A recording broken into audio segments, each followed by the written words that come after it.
Assalamu алейкум, урматтуу Швейга программасынын көрүүчүлөрү. Мен азыр Ош облусунун Өзгөн районуна караштуу Чимбай деген айылында турам. Мына ушул жерге мен аркамда турган адамдардын бир 3-төн 1 азыр келди да.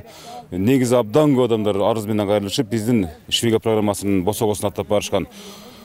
Бул жерде негизги нерсе 30 жылдан бери 50-60 гектар жерди эмне үчүн бир же эки адам гана пайдаланып, ошонун үзүрүн көрө бериш керек.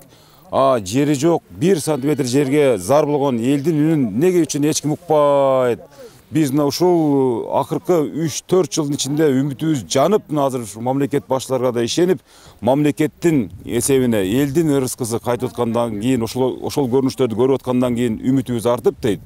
Ушул Швейга программасынын эфиринен дейт, көгүлтүр экранынан ушул коомго ушул нерсени жеткирүүнү туура көрдүк деп арызданып келишкен. Бул эми азыр чымбайлыктардын жалпы атынан сүйлөп аткан бир 20-30 чакты адамдар, мындан да көп. Ошон үчүн азыркы Швейганын чыгарылышында биз, урматтуу көрүүчүлөр, ушул жергиликтүү эл менен ушул 1-2 адамдын ээлеген жерлери боюнча сөз кылабыз. Аны чечүүнүн жолдорун издейбиз.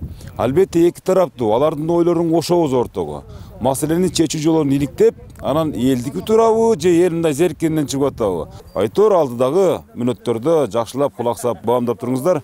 Маселенин агын ак, карасын кара кылып сиздерге айтып беремин.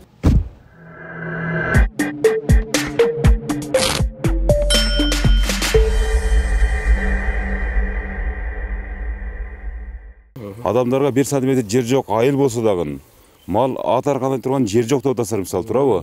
Токой кыйылып, ордуна шалы аянттары өсүп кетти, эгилип кетти деп, бирок бул эл эмес. Муну бир чектелүү эле адамдар алышып алып байышып атат. Действительно деген маселенин айланасында турабы? Ушуну өзүңүз бир сүрөттөп берсеңиз?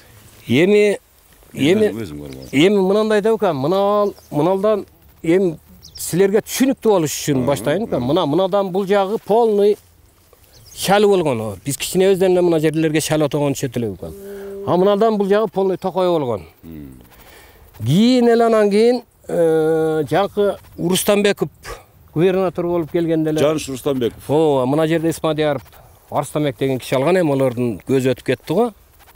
Уже канча жыл почти союз тарагандан кийин эле. Асмадияров да ошол мезгилде жетекчи болгонбу же эмне болгон? Жетекчи болгон, токойчу покойчу эмес, токойго тиешеси жок. Эми Рустамбек менен доспу, ушундай экен, ошол алган да. Анан эми бунун үстүнөн мына жердеги эң айта турган нерсе, мына жерде полный жергиликтүү адамдар дыйканчылык кылган, чалы неме болуп ошолор растаган мына жерде. Сайыз маалында. Сайыз илгертен эле айтып атам го, биз кичинебизде эле чалы отогону мына жерге түшөт элек экен. Анан кийин ошо кишилер бул жерди алып токойду кыйгандан кийин анан полный ошо мына Чымбайдын атты белдүү аксакалдары полный арызданып чыгышкан. Бул кайсы жылдар болду? Где-то 2000ге жакын бул уже токойду кыйып, уже шалга айландыргандан кийин анан ошондо мен аксакалдардын баягы атам менен чогуу барып неме кылып калат элем. Ошол убакта арыздарында ошо биздин мына жерди бир эле адам алып койду, токойду кыйды, токойду дагы уже шалаңызга айландырып алды деп көп жерге барышкан. Аксакалдар парламентке чейин жазышкан. 2000 жылдан бери арызданып эле атасыздар кыскасы. Арызданып ошо эми негизги баягы эми өтүп кетти, көзү өтүп кетти. Ошо аксакалдардын арызы боюнча сүйлөп атам да азыр мен, эми баягы силерге түшүнүктүү болуш үчүн. Анан ошондо эч ким уккан эмес. Кийин укам. Сооронбай Шарипович бизден шайленген депутат эле. Аксакалдар ошону чыгарып ошо кишиге эми айткан. Ушинтип бир эле адам жашап биздин жерлерибизди алып койду, токойду кыйып алды деген маалда анан кийин токойдон анан мына экология немеден келет экен, Жалал Абадтан келет экен. 1-2 адам келген. Келип анан мына жерлерди текшерип, действительно токойду кыйганы чын экен деп анан мынча 200 миңди канча штраф салдык деп туруп анан кеткен. Ошо боюнча күмжан болду. Кайсы жылдары келип кетти? Ошол где-то бир 2001-жыл болуш керек. Ошо Сооронбай Шариповичке аксакалдар арызданган маалчы. Анан кийин аксакал эми бул жерде мына жерден канал кетет эле. Мына жерден ушул жагы неме кылган. Бу жерде Төлөс, Түркмеле, Күзөс чарбасы полный суу ичкен, мына жерден кеткен каналды. Полный арызга олор дагы кошулган. Ошол убакта Күзөстүн немеси Сабыр деген эле директору Күзөс чарбасынын, ол да кошулган. Кошулуп анан кийин Ушул биздин Чимбайдын аксакалдарына кошуп, эч кимдин иш чекке кеткен жок. Акыры анан кийин немелер, этегинен анан канал чыгарып кетишти. Ушунун жерин бөлүп туруп анан кийин канал чыгарып кетишти. Мына токойду көрүкөм. Полный арасы шалы. Кирсең арасы шалы.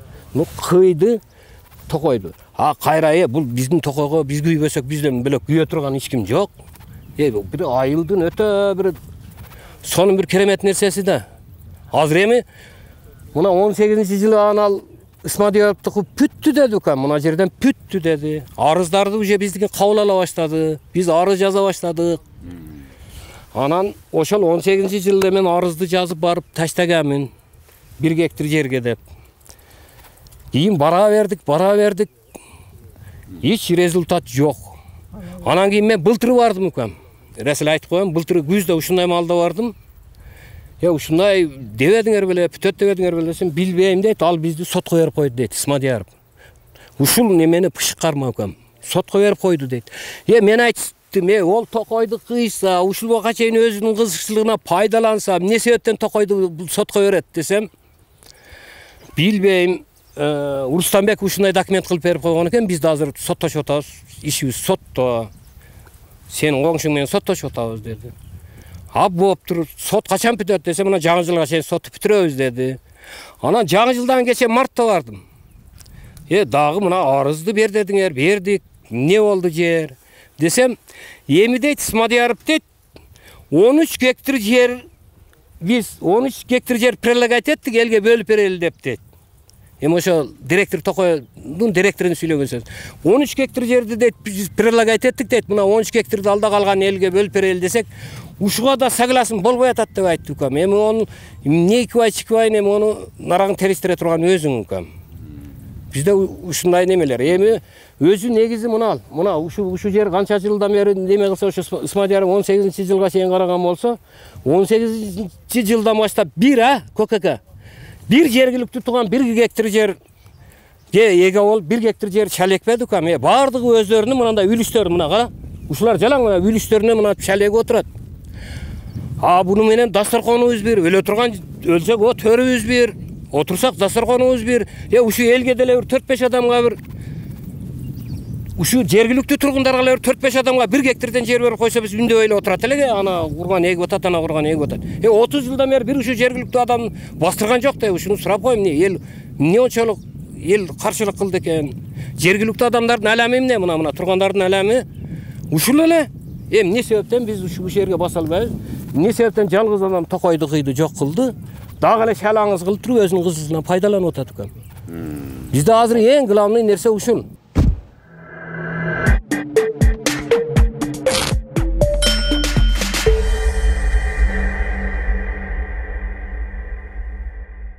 Biz azır ele yer alabız degende, biz okşoğunda misal üçün 10 gektir, 5 gektir albayız bir yerden. Elik sotuk bolsa dele biz oşoğa gelgençe trilik kılıp bir bela kılıp mal salga o bir bela alganга деген ümitimiz var emin mesela verse. Hem bayağı seçim çıkıptır deyit, kalagan yerden gelip alsa olaveret degen.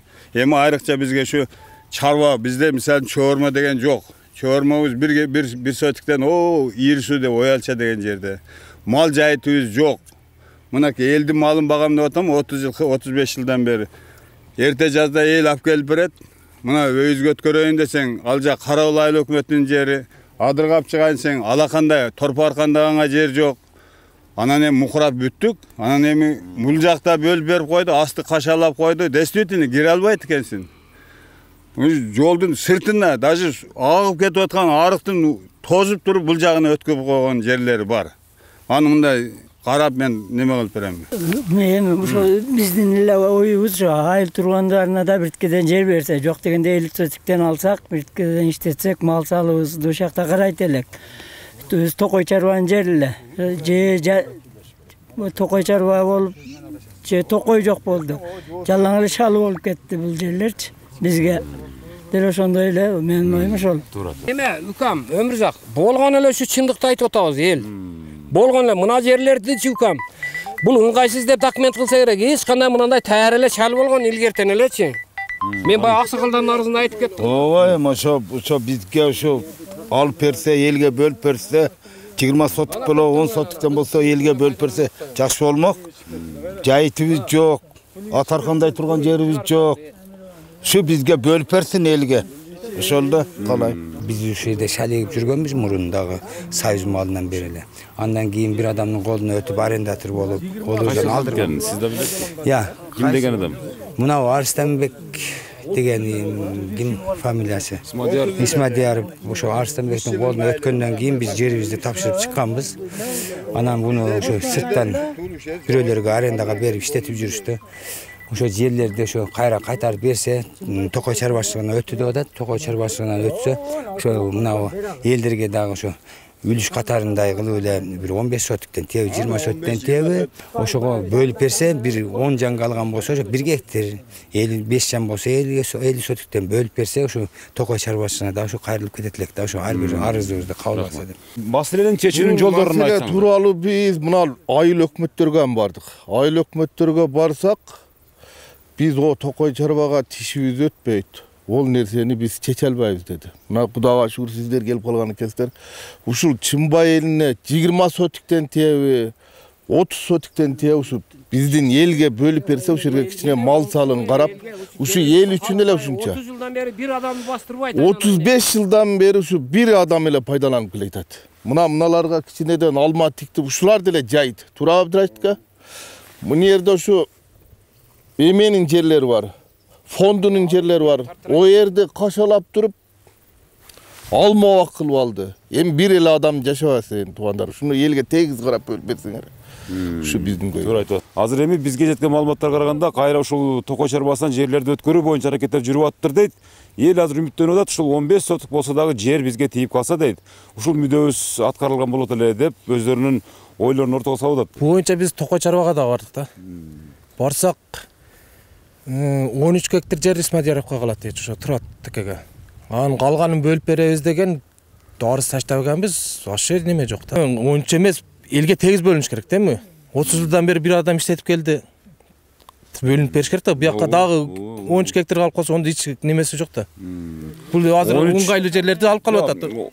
О илгерки адамдар көп жерлерди алган, ошо адамдар гана пайдаланат азырчы. Мына буюрса элге тегиз бөлүп берсе ошо жерди, ушуну жакшына иликтеп көп жерде мындай саясатта болот да. Ар ким тааныштар гана алып, карапайым элге жетпей калат. Шуну так өзүңүздөр тештирип бериңиздер. Мен 30 жашымда ушу жерди алган. Азыр 33 жыл болду ушуну пайдаланганына. 33 жылдан бери бир эл бияка түшө албайт. Түшө албайт.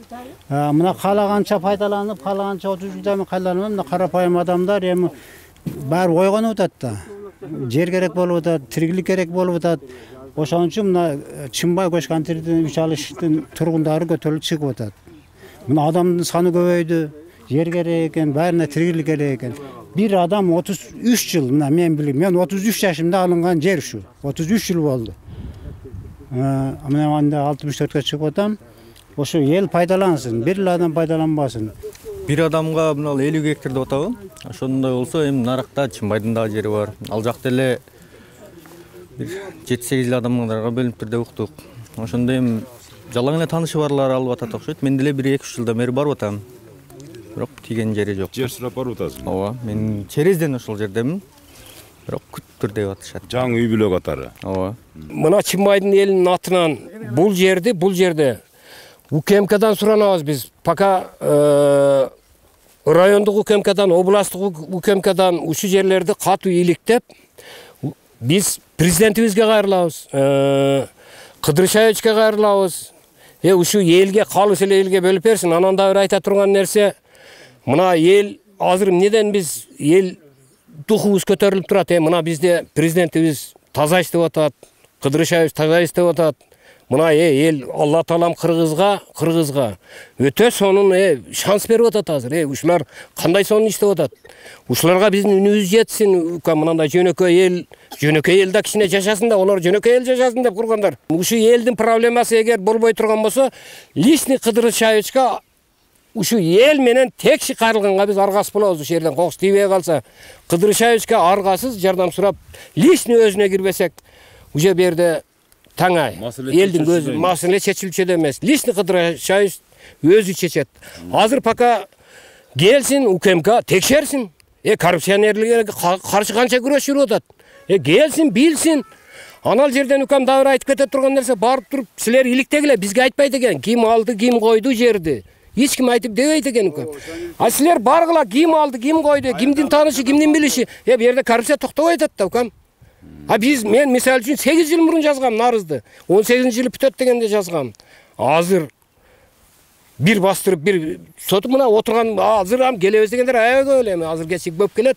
Бирок ушул нерсенин мындай жөнөкөй эле адамдарга, жергиликтүү адамдар илгертен басып 1 метр жер берген жок да. 30 жылдан бери сайыс таркагандан бери 1 метр жер чалеккен жок эл. Эми берсин да эми бир адамдын, эки адамдын оюну бүттү го экен.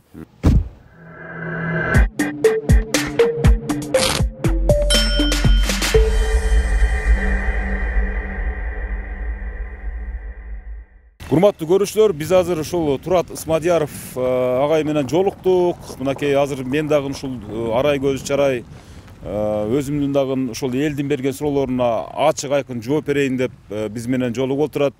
Буга чейин саламатсызбы? Буга чейин биз ушул Чымбай элинин ушул сиз түптөгөн ушул өзүңүздүн бизге берген маалыматыңызга караганда ушул Токойдун айланасында бир пикир келишпестиктер орун алып атат. Ушул Токойдун баарын басып алды, бизди эч жолотпойт, эч кимге бербейт, каалаганына берет. 1 гектар болсо да мейли эле бир 50-60 гектар деген сөздөрдү угуп келдик да, мисалы. Ушул элдердин суроосу да, мисалы ушул нерсени өкмөт колго алса, ушуга окшогон жерди басып алгандардын баарын тизгинин тартса, анан бизге окшогон карапайым элге дагы бир жер жетип калса, бизге жок дегенде 10 сотук, 15 сотуктан жер билүү болуп калат элек. Биз деле ушулар тапкан кирешени таап, бир жашообузду оңой алат элек деген бир элдердин суроосу пайда болду да, мага берилди да. Анан мен ошого сизге чалып, сиз менен сизге биринчиден рахмат убакытта бизге келип ушу маек берүүгө ынанганыңызга. Ушул боюнча айтып берсеңиз, азыр сиздин ушул эл айтып аткан аймакта канча жериңиз бар, анан кантип кандай мээнет төктүңүз, анан ошол эле мезгилде ушул элдин айтып аткан суроосуна кандай жооп берер элеңиз?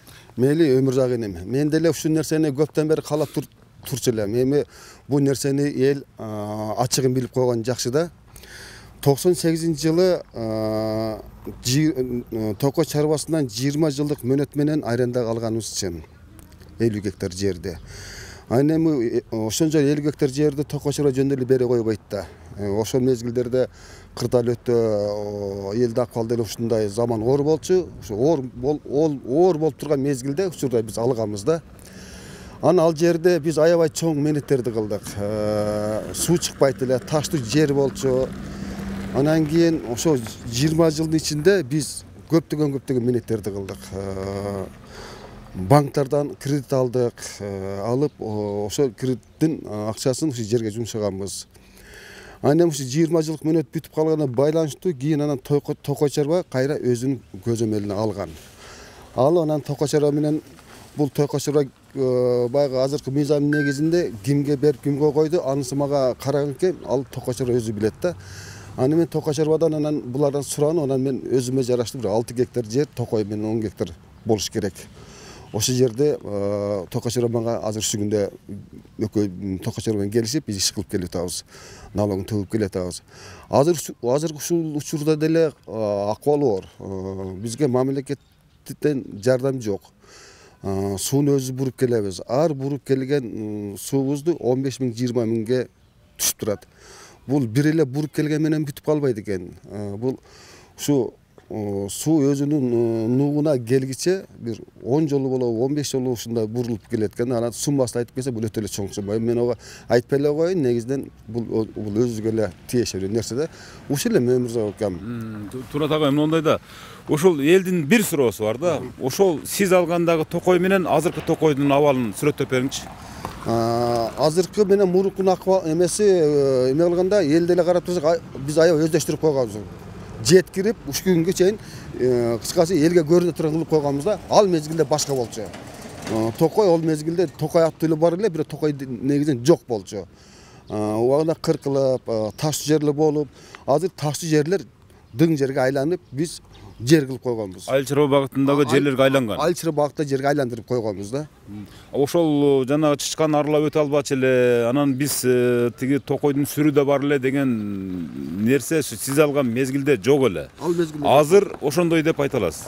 Азыр мен туура эле. Мен ошонун негизинде азыр о жылы токой адам баса албай турган мезгилде бул элдин жалган маалыматы.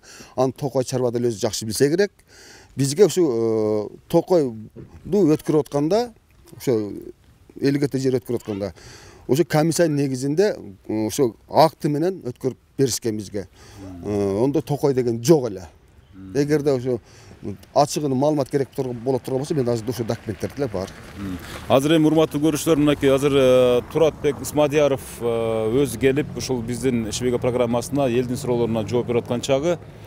Биз болсо токой чарбасынан алган маалыматтар боюнча мындай маалымат туктук. Азыркы күндө ошол өкмөттүн токтому менен убактылуу ошол биз сөз кылган аянттарга чектөө коюлуп туруптур. Бул боюнча мына ушул жакынкы 1-2 айдын аралыгында 192 токтомдун негизинде анан бир жыйынтык чыгарылып чечимдер чыгышы мүмкүн экен. Азыр токой чарба мекемесинин маалыматында азыр ал жерге бир дагы жеке менчик тараптар жок экени. Азыр жада калса ошо сиздин дагы жанагы гектарлаган жериңиз дагы азыр ушул тагдыры 2 айдын ичинде чечилип калышы мэмкүн экен. Бирок сиздин мээнетиңизди эске алабыз деди токой чарба мекемесинен. Бирок азыркы күндө ушул 6 гектар жер анан токой менен 10 гектарга барабар деп ушул сиз ошол аймакты сураганы кайра тескерисинче токой чарбасынан сураган атасыз ошондо. Ошону бизге бөлүп берди, ооба. Мен эми ошо биз деле ал жерде жөн жүргөн жокпуз да. Ошо менет кылдык, өздөштүрдүк. Азыр менде токой чарба менен ошо жылдык келишим менен иштеп келип атам да. Негизинен мага жанагындай узарт беришке мыйзам чегинде бар экен. Ал эми токой чарба азыр булар карап туруп комиссия негизинде беребиз деп турат. Мен ошо чечимди күтүп турам да. Ошол чечим чыкса, анан ошого жараша иштейсиз. Ошол жер иштейм. Азыр ушу күндө деле мен жөн турган жерим жок. Бак тикен бак тигип атам. Бактан жылдан жылга өздөштүрүп келип атам да ошо нерсеничи. Азыр эми ошондо баягы фонддун жерлерине чейин бак тигип алган жана башка деген жерлердин баардыгы азыр токой чарбанын территориясына өткөнү. Бул жерде көрсө баягы айыл өкмөтүнүн дагы жерлери бар турбайбы? Айыл өкмөттүн жерлери ол менин өзүмдүн үлүш жерлерим. Ал жерге мен майлын эктим. Ол эл катары алган үлүш жериңиз. О эл катары алган үлүш жерлерим. Азыр эми сааттын жебеси 1:30 чукулдап калды. Дагы бир 10 мүнөттөй күтөлү. Жетекчиси баш болуп абеттен келип калышар. Азыр абет же болбосо баягы түштөнүү убак экен. Анан бул жерге азыр кол жууп туралычы, мына өзүңүздөр көрүп атасыздар. Мындай умывальник бар экен. Суусу да бар экен мынакей. Бир да ишканадан көргөн эмесмин, ушу кол жууп, жакшынакай болуп, анан кирип, жетекчи менен таза кол менен учурашып, анан чыккандан кийин дагы колду жууп, анан кетип калыш керек. Себеп дегенде чыккандан кийин да бир нерсе жууп калбасын үчүнчү. Бирок жакшы көрүнүшкөн негизинен мындайчы. Азыр биз кирели. Кирип анан маселенин чоо жайын сиздерге дагы жакшыраак айтып беребиз. 50 гектар деп атышты. 50 гектар өзү негизи атасы Арслан Исмадияров деген киши 2009-жылы экен ушул 50 гектар жерди аренда кылган экен. Ал аренданын убактысы бүткөн. Бүткөндөн кийин жерди ошол жердегилер жашоочуларга, вообще Кыргызстандын жашоочулары бизде ушундай сүйлөйлү, 192 токтом негизинде ага чейинки дагы ушу аренданын мыйзамдары менен таркатылган. Элдер алган. Канча арендаты бар экен эсимде эсебин чыгара элекпиз. Азыр бирок азыр бул ээлик кылып отурган жер 6 гектар жер экен. Азыркы Исмадияровдун тактадыңыз. Тактадым. Өзү 17 гектар жер бар.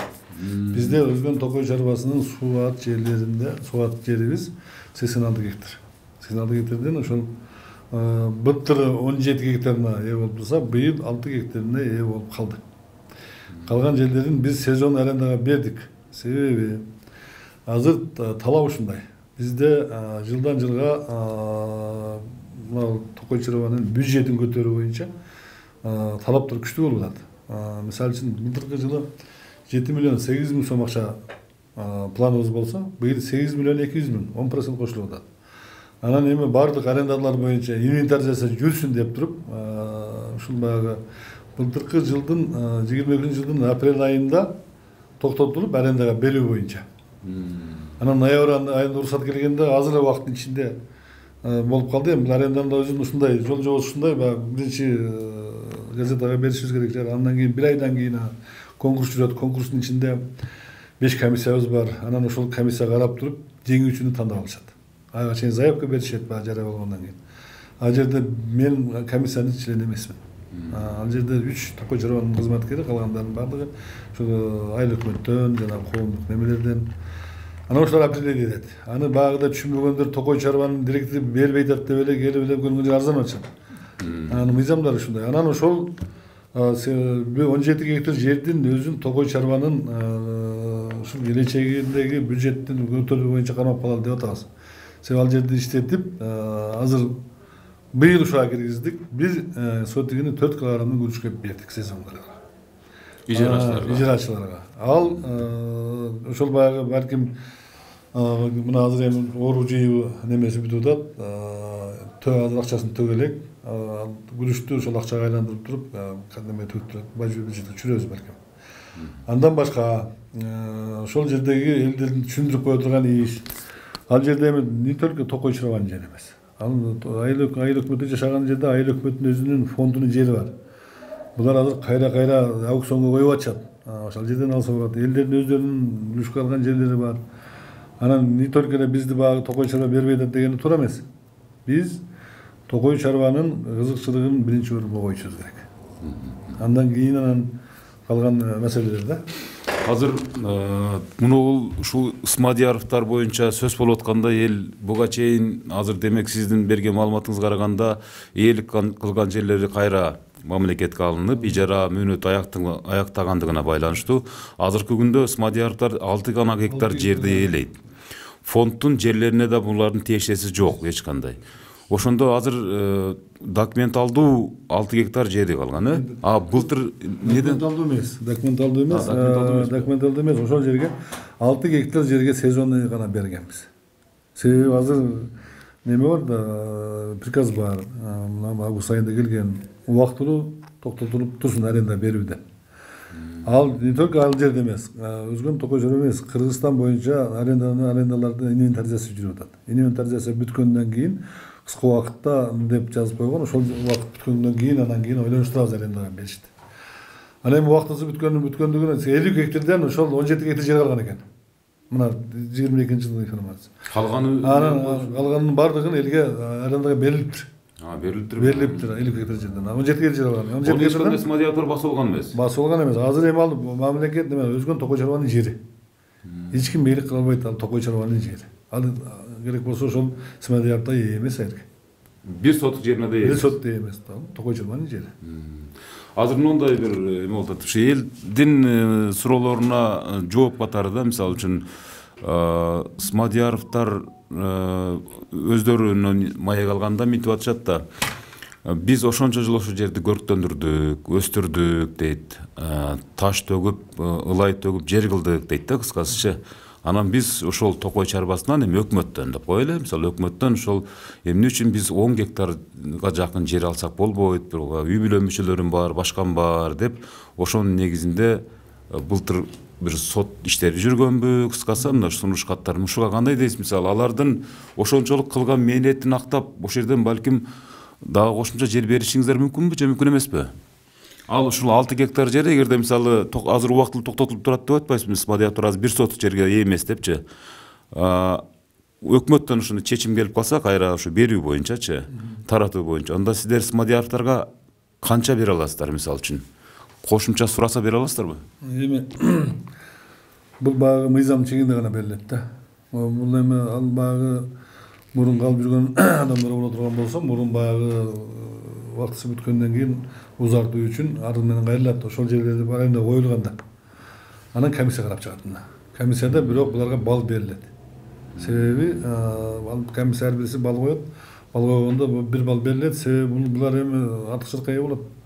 Ала турган укугу болот, бирок муну комиссия карайт. Муну биз карабайбыз. Азырынча ак же көк дей албайбыз. Азырынча ак же көк дей албайбыз. Точно алга тийип калат дегенди айта албайбыз. Муну комиссия чечет.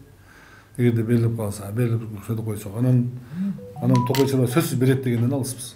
Алың токой болгон, тоның кара жыгачтар болгон. Ол баягы аксакалдар баягы немени